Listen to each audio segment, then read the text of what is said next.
Jesus went to Jerusalem for the last time.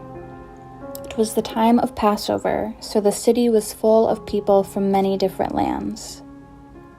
They thought Jesus was coming to be king, but they weren't paying attention. He wasn't riding a great white horse like a king. He wasn't being carried by soldiers. He was riding on a donkey, and it wasn't even his. He had to borrow it.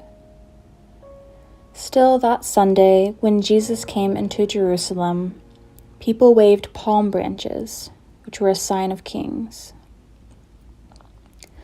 On Monday, Tuesday, and Wednesday, Jesus went into the temple to teach. Every night, he went back to the Mount of Olives with the 12. The people watched him and whispered that the Mount of Olives was where angels were supposed to come down to make an army to drive away the Roman soldiers.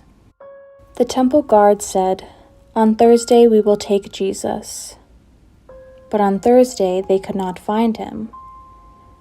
That evening, Jesus and the 12 hurried through the dark streets to a house.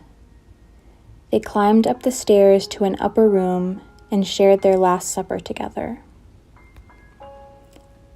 After they had had everything they wanted to eat, Jesus took some bread and gave thanks to God for it. Then he broke it and said something like, "Whenever you break the bread like this and share it, I will be there."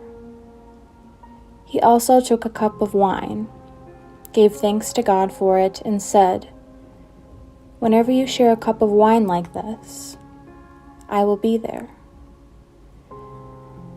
What was he talking about? He was always saying things like that. How could they know? Still, they did not forget, and later they would understand.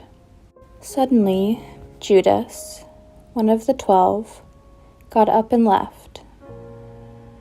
The rest sang a hymn and then went to the Garden of Gethsemane on the Mount of Olives. Jesus went to pray. When he was finished, he joined the 12. But Judas came out of the dark and greeted him with a kiss on the cheek. This was a signal for the temple guards to take him. They came out of the shadows and took Jesus away with them into the night. The 12 also disappeared into the darkness.